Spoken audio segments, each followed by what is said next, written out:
Olá, esse é mais um episódio do nosso podcast CMA Pode, um espaço em que a gente fala sobre direito, sobre mulher, sobre a nossa vida social, sobre tudo aquilo que é do nosso interesse e que faz nós, como mulheres, crescermos. E eu estou aqui hoje recebendo duas convidadas especialíssimas, a doutora Kazumi, que é nossa delegada aqui na Casa da Mulher Brasileira, na delegacia que funciona lá, e também a doutora Michele Adler, que é psicóloga e trabalha com essas questões emocionais e vai falar também um pouco aqui, nós vamos falar sobre violência doméstica e também sobre o emocional dessas relações, né, que geralmente passam por esses conflitos. Então, para a gente começar, doutora Kazumi, como é que tem se apresentado, de fato, esse quadro da violência contra a mulher dentro do nosso estado do Maranhão, né? Como tem aparecido esses casos, características deles na maioria, e esse começo de 2022, como é que tem sido? Na verdade, cada região tem suas peculiaridades, né? E em razão de cada região ter suas peculiaridades, a gente não pode imaginar que nós tenhamos uma política pública única para resolver todas as demandas que as mulheres têm. Por isso é que a gente tem que adaptar conforme as diversidades de mulheres. Em termos mais práticos, uma mulher com deficiência tem uma demanda X, a mulher negra tem mais uma demanda Y, a mulher trabalhadora rural, a indígena e tantas outras mulheres. E dentro mesmo de todas essas diversidades de mulheres também dá peculiaridades, por exemplo, com relação no que se refere ao local onde ela reside, né? Ou então a outras vulnerabilidades a que ela está submetida, porque ela é uma mulher com deficiência, uma mulher negra, uma mulher de periferia. Então, não há como nós universalizarmos a identidade da mulher. Exatamente, não há como também nós universalizarmos achando que a violência é sempre de um mesmo jeito, porque cada região vai ter suas peculiaridades. E aí, também, especificamente aqui no Maranhão, a gente sabe que a gente identifica uma série de identidades no que se refere à questão da violência que a mulher é sujeita aqui. E das violências de gênero a que a mulher é submetida aqui no nosso estado, a gente não se tem a dúvida, o que é similar aos outros estados. A violência doméstica e familiar é a que mais acontece, ao menos no que se refere à questão das notificações ao estado, das violências de gênero a que a mulher é submetida, a mais denunciada por sempre, em todas as delegacias especializadas do Brasil, é a violência doméstica e familiar, e especialmente a gente também dá o destaque naqueles momentos de rompimento de relacionamento, em que a mulher decide romper o relacionamento e aí a partir daquilo ali se inicia uma série de problemas, de perseguições, de violências psicológicas, que são inclusive as que primeiro aparecem numa relação violenta. Fora também outras identificações também que eu posso demarcar. Sim. No que se refere, por exemplo, à questão dos feminicídios. A gente também aqui no nosso estado especificamente, a gente também tem identificado que da maioria das mulheres que foram assassinadas, a grande maioria não pediu ajuda em momento algum. Elas não têm uma ocorrência registrada, não têm uma medida protetiva. No entanto, nas investigações que são realizadas, é identificado que o familiar sabia, que o vizinho já tinha ouvido. As pessoas do entorno dela tinham conhecimento de que algo vinha acontecendo, só que não se movimentaram o suficiente de forma que ela pudesse se movimentar, ou então eles mesmos se movimentassem a tentar mudar aquela realidade. Isso é uma das coisas que a gente costuma discutir aqui quando a gente tem reuniões da OAB e aparece um caso de feminicídio, é justamente isso, de que dificilmente são os casos de feminicídio que ele foi abrupto, digamos, né? De repente aconteceu algo naquela situação que gerou o feminicídio. Acontece, ok. Mas na maioria desses casos, como tu falaste agora, essa mulher já vinha passando por situações de violência psicológica, de violência até física. Pessoas tinham conhecimento, mas nem aquela mulher chegou a agir no fato de se proteger, e quem estava ali acompanhando, vendo aquela situação, agiu na forma de proteger também aquela mulher. Porque é mais fácil ficar na posição cômoda que isso não é meu, não é problema meu, é um problema de família, então não vou me meter.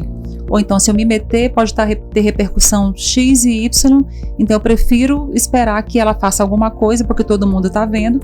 Ou então já disse para ela denunciar, uma coisa muito abstrata, mas que não isso se referencie exatamente como um apoio. Dizer abstratamente, vai denunciar, não significa um apoio. E é interessante a gente enfatizar também que muitas vezes as mulheres não sabem que estão sofrendo abuso. Sim. Por exemplo, mesmo mulheres com uma condição social maior, que a gente parte do pressuposto que ela tem conhecimentos, é comum chegar a mim mulheres que percebem durante a terapia que eu não sabia que isso era abuso, eu não sabia que ele apertar meu braço era abuso, eu não sabia que ele me xingar era abuso. Por quê? Porque geralmente vieram de famílias onde também existiam esses tipos de comportamento na relação, por exemplo, dos pais. Então nem elas percebem que elas estão em relacionamentos abusivos, porque o abusador, ele dá indícios de que ele é desde o começo. Às vezes é uma crise de ciúmes que ele empurra ela e ele fala, não, mas eu fiquei com ciúmes e a culpa foi sua, que é uma característica do abusador. Ele fala que ele tem comportamentos agressivos por culpa da mulher. E ela se sente culpada e aí acaba achando que não, realmente eu mereci isso.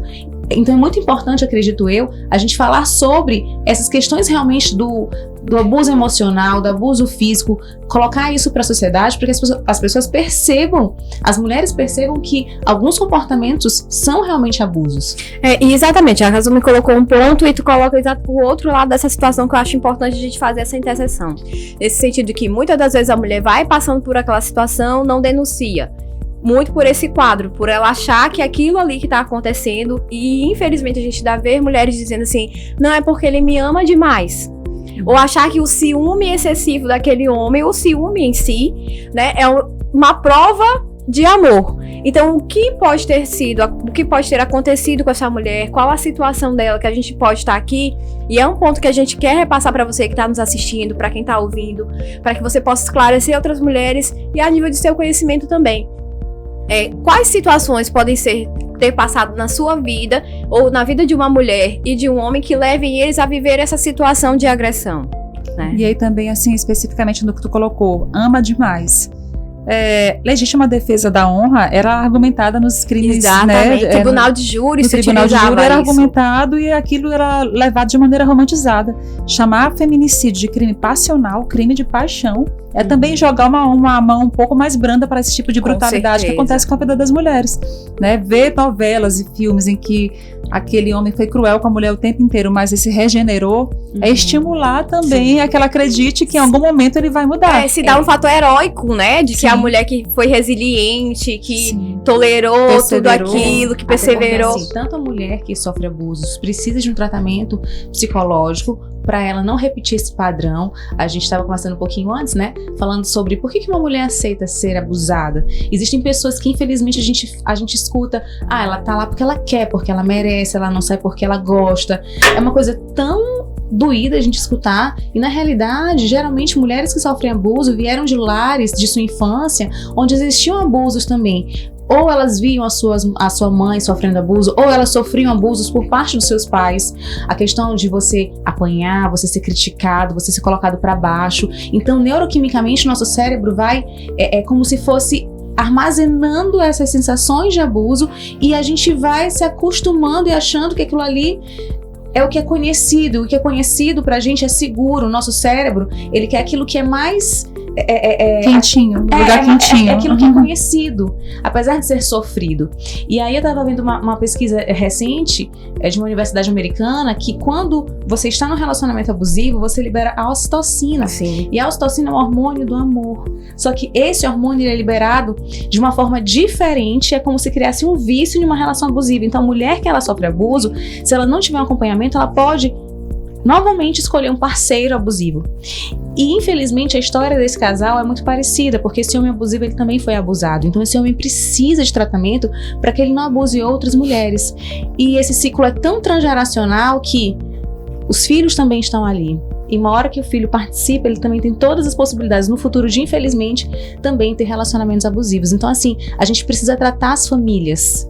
A gente precisa entender que as famílias precisam ser tratadas, né? A gente realmente tem que ter o direito, tem que ter a delegacia, tem que ter a proteção do Estado, mas as famílias, infelizmente, muitas estão adoecidas, e em todas as classes sociais. A gente sabe que, infelizmente, numa camada social maior, existe um medo, a vergonha, então não é se falado. Na sociedade, né, geralmente as pessoas com uma condição menor, também existe um medo, mas talvez acabem procurando mais, né? Porque elas precisam dessa proteção maior do Estado. Então, assim, isso acontece em todas as camadas sociais. Não tem distinção de cor, de condições financeiras, porque o abuso, infelizmente, está impregnado nas relações familiares. Isso foi uma conversa que nós tivemos, e até estava falando de tribunal do júri com um colega nosso advogado, que ele trabalha muitos anos com o tribunal do júri e ele adotava esse tipo, né? E aí até no evento ele chegou e colocou, olha, mas vocês advogados não costumam passar por isso, porque tem toda uma situação diferenciada. E aí depois a gente se deu para conversar com ele, não. A gente conhece inúmeras advogadas, isso não quer dizer, não tem a ver com a profissão que você exerce, com sua classe social, com sua condição financeira, né? De forma alguma. Infelizmente, todos nós estamos passíveis de acontecer isso. E aí, por isso que é importante que a gente esteja atenta, primeiro, ao que a gente estava até aqui conversando antes, né? Como é que eu me conheço? Quais são as emoções que eu busco? Né? O que tipo de relação eu tenho vivido? Geralmente a gente fala da situação da mulher que tem o dedo podre. Peraí, gente, se tem um dedo podre, você não é que você tem um dedo podre, você tem que olhar que tipo história. De emoções, qual é a tua história, porque você tem buscado aqueles tipos de relações, né? E aí, doutora Kazumi, como é esse caso de reincidência, no caso da mulher que é vítima de agressão, ela vai lá, denuncia, como é que é essa estrutura emocional que vocês costumam ali verificar na delegacia dessas mulheres? O que nós observamos de maneira mais recorrente? A mulher, especialmente numa situação de maior crise, porque foi agredida, porque foi ameaçada, porque já está no limite, já passou de qualquer tipo de limite, ela vai lá, não aguento mais, não suporto, vou lá pedir ajuda. E não naquela concepção de saber exatamente o que a delegacia vai fazer. Eu vou ali buscar a justiça porque eu preciso fazer alguma coisa. Porque ela já esgotou todas as possibilidades ali da rede de apoio, das alternativas mais pacíficas para resolver aquela situação e não conseguiu resolver. Então, o jeito vai ser eu buscar o Estado e a primeira porta de entrada pode ser uma delegacia. E aí, chegando naquele espaço, que ela coloca aquela situação porque acabou de passar por um momento de crise, só que saindo de lá da delegacia e voltando para a sua realidade, em razão das pessoas não conhecerem o que de fato ela passa, ela começa a sofrer pressões.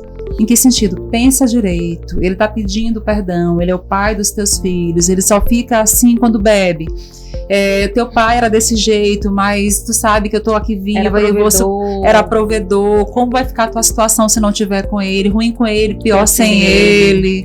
E aquelas outras histórias, de forma que a mulher fica pressionada a ponto de entender que se ela não for lá querer retirar a queixa, como as pessoas dizem, parece que a culpada da história, a ruim da história é ela. Ou seja, ela sofreu violência de qualquer natureza, ela buscou porque não suportava mais, mas se ela não voltar atrás, as pessoas que estão próximas a ela tendem a descredibilizar ou a não dar o apoio necessário para que ela consiga resgatar a autonomia, seguir a vida em frente. Na verdade, ela acaba passando por uma violência social, né? Sim. Uma violência emocional social. E por que também? Que a gente também percebe dentro do perfil delas. Porque pego também até relato também de uma das últimas que a gente atendeu, em que ela era casada com uma pessoa que tinha uma condição financeira muito boa, mas que profissionalmente era muito respeitado. Pela equipe dele era muito respeitado, muito querido, pelas pessoas que ele atendia também era uma pessoa super querida, super disponível.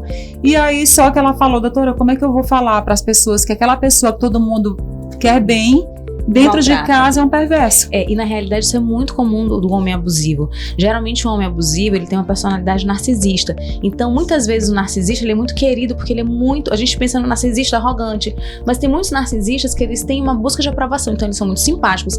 Eles inclusive valorizam a mulher na frente das pessoas. Ela é maravilhosa, ela é perfeita. E dentro de casa, ele maltrata. Então as pessoas ficam assim, mas como ele fez isso contigo? Não, tem alguma coisa errada. Você fez alguma coisa. A errada deve ser você. Então é muito comum o perfil do homem abusador, ele ser muito querido pelas pessoas de trabalho, pela família, ele ser muito bonzinho, e dentro de casa ele tem um outro perfil. E aí vocês podem perguntar, mas por que isso, Michele? Então, será que ela faz alguma coisa? Não. Porque na realidade, a forma como a gente foi tratado pelos nossos pais, essa relação amorosa que a gente olhava os nossos pais tendo, e como eles se relacionavam com a gente, a grande pessoa que vai pegar toda essa carga é o nosso parceiro amoroso, nossos filhos. Então, o nosso melhor lado e o pior, a gente mostra para o nosso companheiro ou para nossa companheira. Por isso que o narcisista, já que ele quer holofotes, muitas vezes ele precisa ser muito amado pelos outros, ele faz de uma forma bem diferente para a sociedade. Dentro de casa, ela depende de mim. Geralmente eles buscam mulheres que são mais submissas, que ele não vai deixar trabalhar, para poder controlá-la excessivamente e poder tratá-la da forma que ele quiser. Eu já vi até esses dias mesmo fazendo um curso que envolvia a questão das mulheres, o relato de uma que teve um relacionamento com um que foi diagnosticado que era narcisista, né? E ela dizia, é impressionante o tamanho da percepção que ele tem das suas fragilidades emocionais e ele acaba sabendo jogar muito bem com aquilo. Muito manipulador. Ele sabe da tua fraqueza, então de repente ele percebe que tu é insegura, tu é um estorvo, tu é um peso, tu é um zero à esquerda, quem será você sem mim? Ninguém vai te querer, você tem 2 filhos comigo, tu não é nada. Então é uma violência emocional, ele coloca tanto a mulher pra baixo, ela fica tão fragilizada que ela pensa, o que eu vou ser sem ele? Isso não é real. Então essa mulher, ela precisa de um acompanhamento também emocional para que ela se fortaleça, entenda que ela não merece passar por isso. E aí também por isso que frases como, por exemplo, não se cale, denuncie, fica muito abstrata e muito fora da realidade dela se ela não tem a possibilidade de ter autonomia para decidir. Ela está dentro de um contexto de um relacionamento em que ela cria uma dependência emocional, inclusive daquele parceiro. Então, como é que eu vou dizer para ela, olha, não suporta mais isso, que tu vive a violência, faz alguma coisa. Ela tem autonomia para decidir numa relação em que ela está dependente financeiramente, emocionalmente de uma pessoa com quem ela se envolveu. Então, não é um passe de mágica. Então, se eu disse para ela denunciar, ela não fez alguma coisa, lavei minhas mãos porque ela teve a escolha de fazer alguma coisa ou não. Então, às vezes, ela não tem a escolha porque uma série de outras implicações estão aí no meio para poder fazer com que ela deixe de agir e continue naquele lugar, que é um lugar, infelizmente, que ela não deve ocupar, mas que falta essa autonomia. E para buscar esse resgate da autonomia, uma série de... É por isso que a gente trabalha com a política pública, né? A gente sabe que não é só a polícia que vai resolver aquele problema. Sim. Quem dera, lei e polícia resolvessem alguma coisa. É política pública para que a gente consiga mudar essa estrutura da sociedade que faz com que nós aceitemos, com que nós naturalizemos esse tipo de relação, que é uma relação doentia e que romantiza, inclusive, assassinatos de mulheres. É interessante, eu também atendo adolescente e às vezes o adolescente ele tem muita, sacada. E aí uma vez uma paciente falou assim, tia, engraçado, quando eu olhava esses personagens mais violentos, mais bandidos, aquele que acontece, depois ele pede perdão, eu achava isso lindo, máximo. Uhum. E eu vejo que, meu Deus, como assim? Como é que a Cinderela casa com alguém que ela não conhece? Uhum. Se a gente for pensar, até as histórias das princesas são totalmente assim. Eu casei com um cara que me salvou de uma família doente que eu tinha, a madrasta.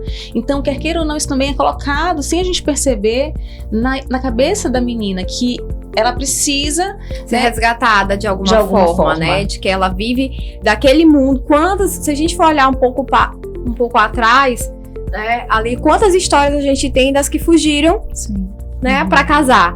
E quando você vai ver a situação do que elas fugiram, é isso. Às vezes era uma vida que não tinha uma condição financeira, já passava por agressões dentro de casa.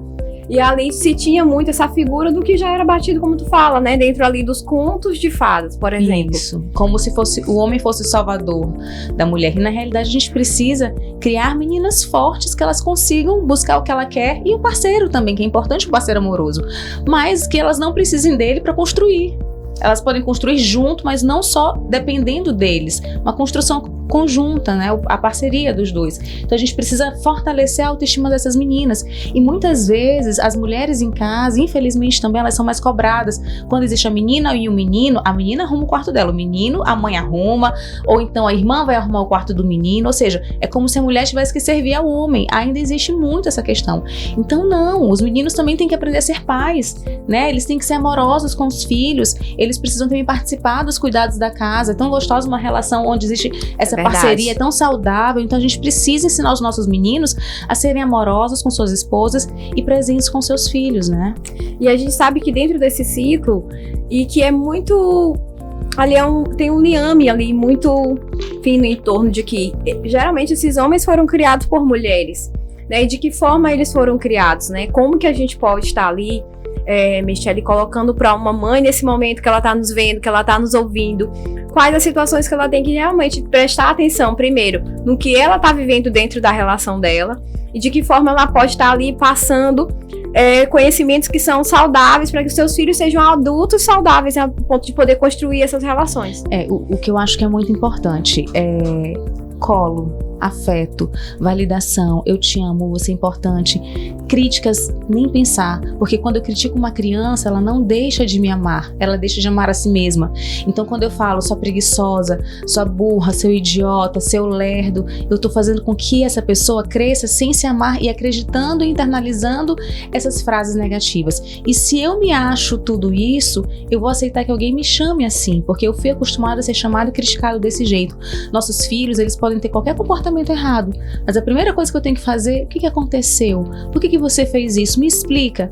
Eu entendo a tua raiva, eu sei que você ficou com raiva de fulano, mas você tem todo o direito de sentir, mas você não tem direito de agredir. Vamos encontrar uma outra estratégia. A gente precisa escutar os nossos filhos, escutar as emoções, o que eles nos trazem. É precioso você ter acesso às emoções da tua criança dentro de casa. E, infelizmente, muitos pais não fazem isso. Se a criança faz algo errado, elas querem punir, elas querem castigar, eles querem bater. O que eu tô ensinando com isso? Nada. Se eu escuto meu filho, mesmo dentro de um comportamento errado, ele me traz a versão dele, eu falo que eu entendo o que ele sentiu, mas eu não concordo com o seu comportamento. A gente pode buscar outras estratégias. Aí eu crio um ser humano forte, eu vou respeitar o meu filho, ele vai se sentir respeitado, ele jamais vai admitir ser abusado, porque ele nunca passou por isso. Então, como é que eu crio filhos fortes? Sendo firme quando necessário, mas gentil, nunca perdendo a gentileza. E também é bom que se destaque que o perfil do machismo, ele não está presente somente nos homens. As mulheres podem ser totalmente tão quanto ou até mais machistas do que os próprios homens, porque nós também não escapamos também dessa estrutura que nos faz também ser julgadoras, que nos faz revitimizar outras mulheres, que faz com que também nós passemos para os nossos filhos essa estrutura que faz com que qual o olhar que ele deve ter de uma mulher, ou a forma que outra deve ser tratada, né? Isso às vezes de mulheres para mulheres, da mulher para o homem. Sim. E aí também destacar que o machismo, ele não afeta somente a vida das mulheres. O machismo também afeta diretamente a vida dos homens, de forma que em determinados aspectos que são características que se identificam como somente do mundo feminino, os homens não conseguem exercer a sua humanidade em plenitude. Então, por exemplo, o emocional, o frágil, o vulnerável não é característica do homem, é característico da mulher. E em razão disso, o menino desde pequeno ouve, homem não chora, engole o choro, você tem que ser firme, competitivo, você tem que ser o provedor da sua família. E aí numa situação em que ele se vê fragilizado ou vulnerabilizado por qualquer situação que seja, uma doença, um término de relacionamento, uma perda de emprego, uma perda de emprego, o marido às vezes fica violento, ele perdeu, a mulher passa a ser provedora e ele fica desnorteado, porque como é que eu não estou ajudando nesse momento? E às vezes é uma fase e cria-se um problema no relacionamento. Sim. Porque ele deixou de ser o homem provedor da casa. E aí, só que como o homem não conseguiu amadurecer, saber trabalhar com as emoções no decorrer de sua vida, a ele, porque foi essa possibilidade. Esse espaço não é do homem, esse espaço é da mulher. E aí, então, o que ele faz com aquilo, com aquela dor? Ele não quer se sentir vulnerável, porque vulnerável a vulnerabilidade não é característica do masculino. E a maneira que, às vezes, ele tem de reagir e fazer alguma coisa diante daquela situação de vulnerabilidade é praticar a violência. Terminou um relacionamento, um rompimento amoroso, que ele ainda não estava desligado, ele não sabe o que fazer com aquilo e o que ele vai fazer, qual a maneira que ele vai reagir àquela situação, de maneira violenta, perseguir, praticar ameaças, matar e depois se matar. E eu também coloco esse dado porque também há muitas situações aqui dentro do Maranhão em que o homem mata e depois se mata. Ano passado, ano retrasado, a média mais ou menos de homens que mataram a mulher e depois se mataram fica em torno de 10, 11 casos de feminicídio em que ele matou a mulher e depois se matou. Então, assim, demonstra o quê? Um desequilíbrio emocional e, assim, de pessoas que tinham muito a perder, vamos dizer assim, né? Não eram pessoas assim, aquele ali não tinha eira nem beira. Não, aquela pessoa tinha uma condição financeira, tinha uma estrutura familiar, mas que naquele momento de crise ele não soube lidar, não soube o que fazer e aí se entregou àquilo. E aí a gente aproveitando para nesse momento a gente ressaltar o que quem está nos ouvindo e nos vendo nesse momento pode buscar ou pode esperar de determinadas situações, no caso da mulher que ela está ouvindo a gente, ou do homem também, se você conhece uma mulher que está passando por uma situação dessa, de violência psicológica, violência emocional, violência financeira também, né, e violência física. de que forma as pessoas, quando vão denunciar, quando chegam à delegacia, quais são os serviços que ela pode encontrar, tanto essa mulher ou quem vai auxiliar uma mulher, de que forma isso vai se desenhar ali durante esse período, a partir da denúncia dela. Depende muito da situação que ela está comunicando. Para cada situação há uma singularidade do que pode ser feito, né? Mas é como eu coloquei, a maioria delas vem denunciar situações de violência doméstica e familiar, que são violências de repetição, ou seja, não é a primeira vez que aquela situação de violência aconteceu. É disponibilizado para ela num primeiro momento que ela requeira medidas protetivas de urgência para que ele não se aproxime, não mantenha contato, enfim, todas as outras também que estão elencadas na Lei Maria da Penha. Caso ela não tenha um local seguro para ficar, ela pode ser encaminhada para casa-abrigo, juntamente com seus filhos e dependentes também. É oportunizada também que ela tenha acesso a outros serviços especializados ou não, como a Defensoria Pública, Ministério Público, Judiciário, atendimento psicossocial também, e todos os órgãos que estão tanto dentro da casa como também que fazem parte dessa rede de atendimento à mulher, mas que trabalham de maneira externa. A CMA-OAB, por exemplo, é um grande parceiro nosso, inclusive dentro da Casa da Mulher Brasileira, porque oferece e oportuniza às mulheres orientação jurídica. Ela precisa apenas de um encaminhamento que eu faço com essa situação, e a CMA-OAB, através dessa parceria com a Casa da Mulher Brasileira, de maneira super eficiente, tem dado esse acolhimento para essas mulheres com esse direcionamento do que elas precisam, e daí, saindo de um espaço como esse, ela se sente mais revigorada. Por quê? Porque, primeiro, ela sai de um espaço que é um local em que ela vive, em que ela às vezes é descredibilizada ou é menosprezado o que ela vive, mas ela chega num espaço e ela identifica que ela tem acesso a tantos direitos que ela nem tinha conhecimento de que existiam, então ela sai um pouco mais dignificada, inclusive como cidadã. Então é importante que ela tenha acesso à informação para que ela conheça os seus direitos e a partir disso tenha a possibilidade de buscar autonomia, buscar a elevação da autoestima e assim ela tem a possibilidade e a liberdade de dar um destino diferente para a sua vida.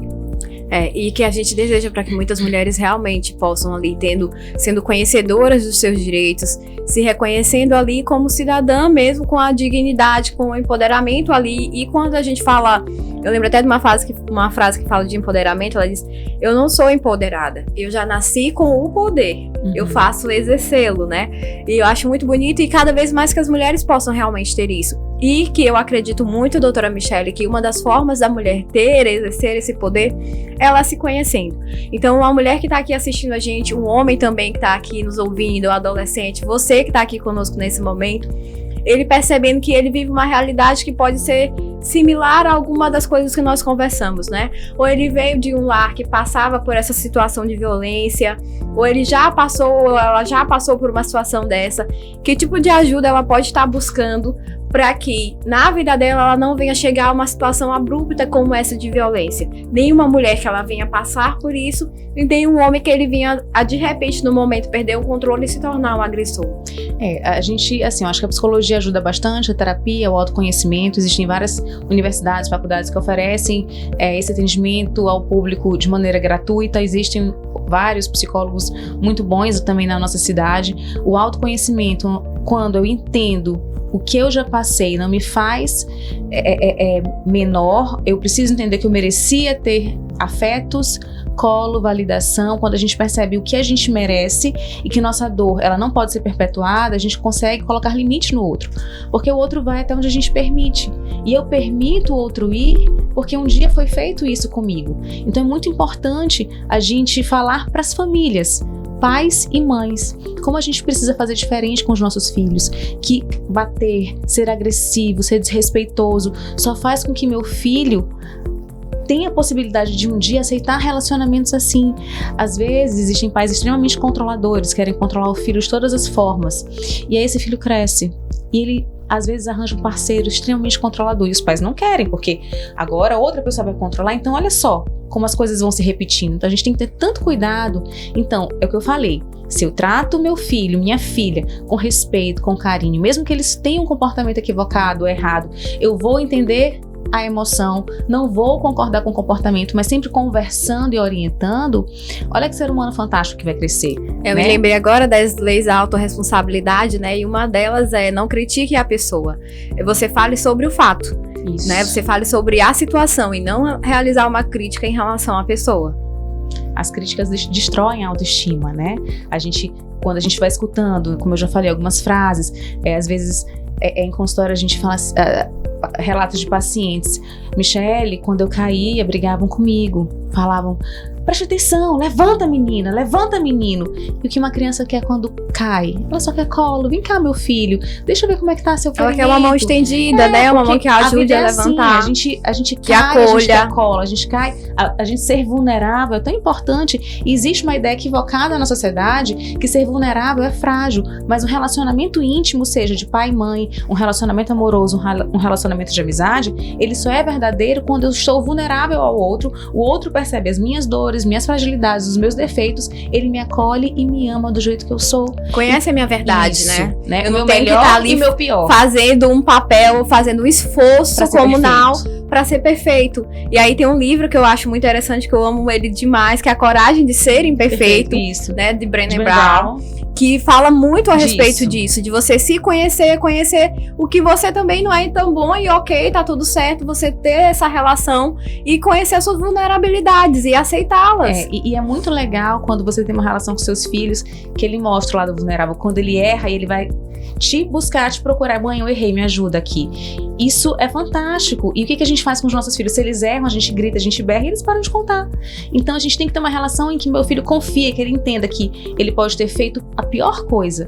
Eu nem sempre vou concordar e eu estou ali para orientá-lo, porque o mundo já vai punir. É verdade. Inclusive, até me corrige, mas assim, eu também já vi também algumas falas desse sentido, de quando você se propõe a criticar alguém, você fala mais de você do que exatamente da pessoa que é criticada, né? Então acho que também é muito também por esse lado. Porque geralmente a gente critica aquilo que nos dói, sabe? A gente fala muito isso na psicologia: bateu, doeu, é seu. Né? Então às vezes tu tá conversando com alguém, ela falou alguma coisa que nem necessariamente foi pra ti, tu ficou incomodado, é meu, aí tu vai, já cresce pra pessoa, já critica a pessoa. Então é muito comum assim a gente perceber que o outro, quando fala de mim, ele fala da dor dele, né? Mais dele, eu conheço mais de João, né? Quando o João fala de Pedro, eu conheço mais de João do que de Pedro. Já dizia Freud. É verdade. Então, assim, o nosso principal objetivo, e dessa conversa mesmo que a gente pode tirar, é que a gente possa acender essa luz, né? A CMA, ela tem uma preocupação de não só lidar com as causas, de esclarecer a sociedade sobre o que se pode fazer no momento de agressão, mas principalmente nós entendemos que entender como é o quadro dessa mulher, o que nós podemos fazer pelo emocional dessa mulher antes de que ela se torne uma estatística, antes que ela se torne uma vítima, é o que já vem acontecendo na vida dela e de que forma ela pode ter essa percepção. E por isso hoje a gente tem esse papo extremamente gostoso com a doutora Michele, com a doutora Kazume aqui, para trazer esses dois lados. Primeiro, desse ponto que infelizmente a gente ainda tem bastante, como a gente falou aqui no começo, né? Ainda é um quadro seríssimo dentro do nosso estado e a CMA está atenta a isso e que as nossas parcerias cada vez mais se fortaleçam para que a gente possa estar trabalhando, esclarecendo a sociedade, mas que também você que está aqui nos assistindo e está nos ouvindo possa buscar cada vez mais isso, se conhecer as pessoas verdadeiramente que estão ali ao seu lado, seu companheiro, sua companheira, seus filhos, e a gente tem esse olhar de acolhimento, né? A gente já vive debaixo de muitas críticas, estamos ali numa sociedade que é muito acostumada a criticar, mas nem tanto a acolher, a olhar para o outro, partindo do pressuposto de que eu tenho também os meus defeitos, eu tenho a minha vulnerabilidade, eu tenho os meus momentos de fragilidade, então o outro vai ter também, né? E de que forma eu posso traçar esse entendimento? Então, deixo espaço também para as considerações finais de vocês. Desde já, em nome da CMA, eu agradeço demais esse momento de muita qualidade, que a gente pôde ter essa troca aqui sobre fatos muito doloridos, mas também de formas que a gente possa estar revertendo esse quadro dentro da vida da gente. E aí também eu queria elogiar, na verdade, a maneira como vocês também construíram esse quadro, porque vocês trouxeram saberes multidisciplinares. Vocês não ficaram só com a técnica jurídica, porque só a técnica jurídica não dá resposta para tudo. Verdade. Então vocês trouxeram outro saber, que é o saber também da psicologia, que se soma a isso, e também que vai se somar também aos outros saberes também, para que a gente consiga compreender o que é esse fenômeno tão gigantesco que é a misoginia, que é o machismo, que é o racismo, né, e que é tantas outras situações também de vulnerabilidade a que a mulher é submetida, e que fazem com que a vida dela seja mais precária. Então, há uma grande necessidade de que a gente consiga amadurecer o pensamento em momentos como esse agora que a gente está sendo oportunizados, é um viés, é uma possibilidade de fazer com que as pessoas elas tenham um olhar diferente para aquela mesma situação que ela sempre olhava de maneira igual. É também fazer com que as pessoas elas tenham uma escuta empática. Isso eu já pego também já um conceito da comunicação não violenta, né, de que não é tentar se colocar no lugar do outro. O que eu na situação dela faria, né, é o que eu do lugar que eu estou posso fazer para melhorar a vida daquela pessoa. Então nossa proposta tem que ser sempre essa. Não é eu no lugar daquela mulher faria isso, não é eu tenho que escutar de maneira respeitosa sobre a dor dela e me movimentar para que a vida dela seja melhorada, né? Tanto eu como Estado, representante do Estado, mas eu individualmente, como mulher, como homem, porque é assim que a gente vai conseguir construir um mundo melhor. Verdade. E eu vou repetir, né, a frase que eu disse quando eu critico uma criança, ela não deixa de me amar, ela deixa de amar a si mesma. Então eu acredito muito na força do afeto, do acolhimento, do amor. Crianças amadas, acolhidas, validadas, elas sim se tornam fortes, né? Porque elas entendem que mesmo diante de qualquer erro, ela vai ter alguém que está ali, que vai entender as emoções, que vai orientar quando o comportamento não é adequado. E um ser humano forte, ele não tem medo de ser vulnerável, porque ele não tem medo de julgamento. Então eu acredito que a gente trabalhar as relações familiares, os afetos, eu acredito que isso sim muda o mundo. Ai, que ótimo, a gente teve aqui esse momento de muita qualidade mesmo, né? É uma linguagem de amor minha, tempo de qualidade. Eu fico ainda mais feliz de poder desfrutar desses momentos. Então, quero muito agradecer, né, e colocar para vocês, nós estamos aqui da CMA, meu nome é Natuza Chaves, eu estou quanto presidente da CMA nesse momento e muito feliz por poder ser host desse podcast e poder hoje receber a doutora Kazumi e a doutora Michele aqui, que a gente teve essa conversa, esse bate-papo entre mulheres nesse momento, para você que está aí nos ouvindo e nos assistindo. Então, espero que tenha sido também um tempo muito agradável para você e mais uma vez, muito obrigado por esse momento. Obrigada também. Obrigada também, da mesma maneira.